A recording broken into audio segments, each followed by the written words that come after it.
With Gundam Evolution now being shut down not even a year after its initial release, which is not surprising for most people, I couldn't help but wonder, what exactly happened with it? As someone who was actually enjoying the game, I was surprised to see that the game was outright getting canned and not revamped or updated. So, I wanted to dig a little deeper and answer questions like, was this game really that bad? Was its gameplay not enticing enough with any new ideas to attract gamers? Or did Bandai Namco just give up on it? Well, after doing some digging, it turns out it's all true. The game failed to meet fan expectations, didn't offer anything new in an overcrowded market, and bad decisions after bad decisions stopped Evolution from ever growing out of being just some random bargain bin free-to-play Overwatch clone. Which is a shame, because like I said, I really did enjoy this game. But I'm aware enough to realize that this enjoyment can probably stem from wanting to play an Overwatch game while also not wanting to support Overwatch, for a multitude of reasons. So on that note, let's talk about Gundam Evolution's life on the market and discuss its shortcomings.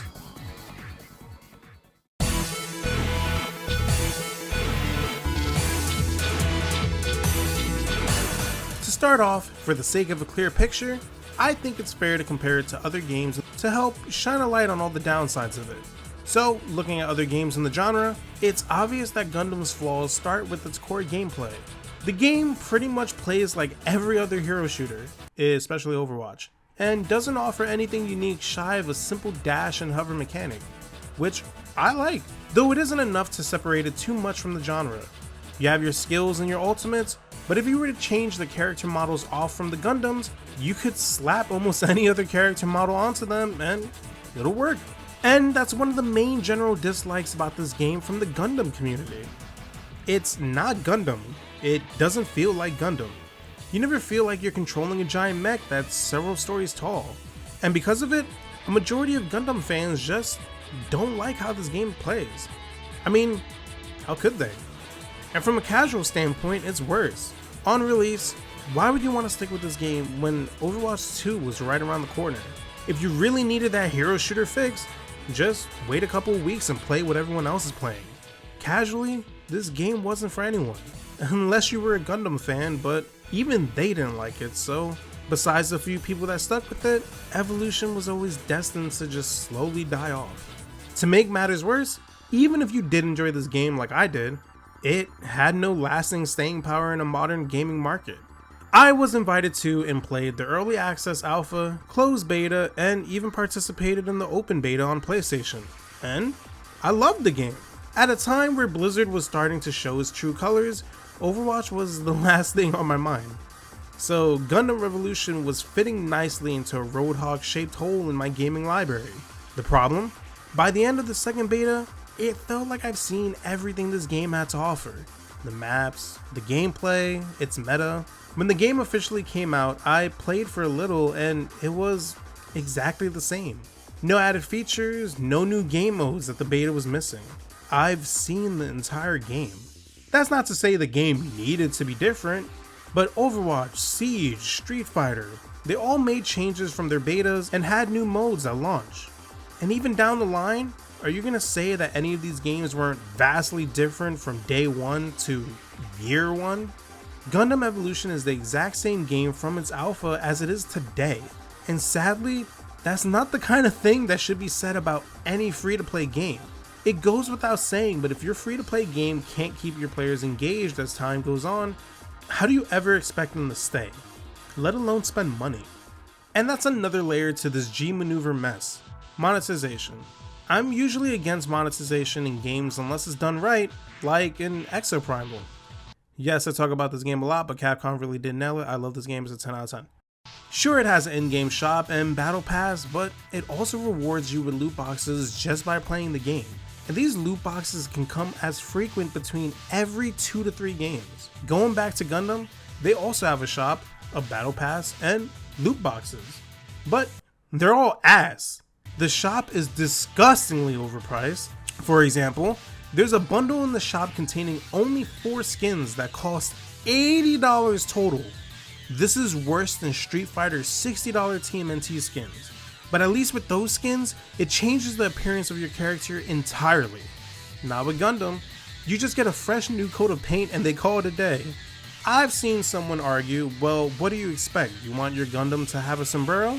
And it's like, they don't need to have a sombrero, but you're telling me a battle damaged Gundam with scrapes and chunks missing from it, foliage and dirt growing out of a mech as if it was lost to time, or an exoskeleton showing as if the suit was still being worked on wouldn't be cool as hell.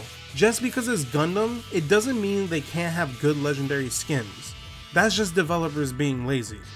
Also, the battle pass takes forever to level up, and they expect you to play this game religiously just to go up a single level. And it's the same with the loot boxes. Because the cosmetics aren't even that good, the loot boxes feel more like a chore to open than something that should, actually be exciting. Like, cool, I got a legendary weapon skin and it's a zebra pattern. Hooray.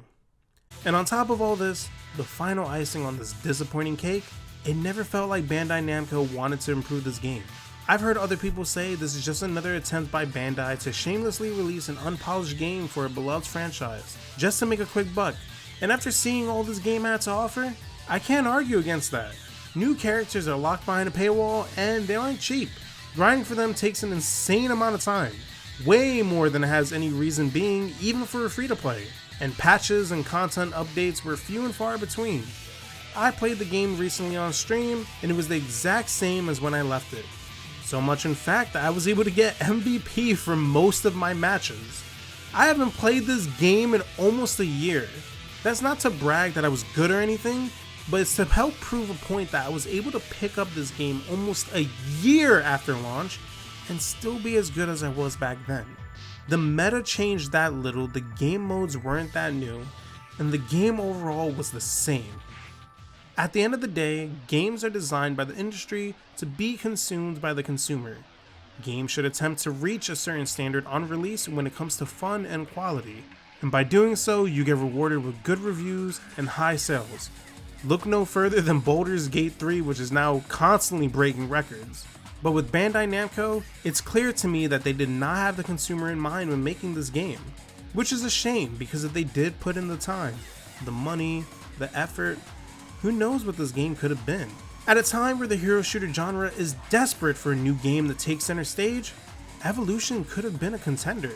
While arguably not unique, I liked the dash mechanic, as it made it feel like every character had movement options to escape a battle. And while unoriginal, the core gameplay was enjoyable for me and others, as it mirrored a proven team-based hero shooter formula that works.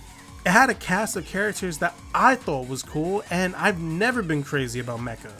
Nowadays, games like Overwatch 2 are doing worse than ever because Blizzard doesn't know how to not be a shit company. But with the market the way it is now, this was Bandai's time to shine. Come in and fix their game. Gundam Evolution 2.0 and address their issues instead of just giving up on it. Studios have done it time and time again and showed that a second chance could change the industry. But for Bandai, this was never something they had faith in, and it clearly shows. Gundam Evolution is one of the greatest examples of the phrase, what could have been? And at the end of the day, its failure was completely earned.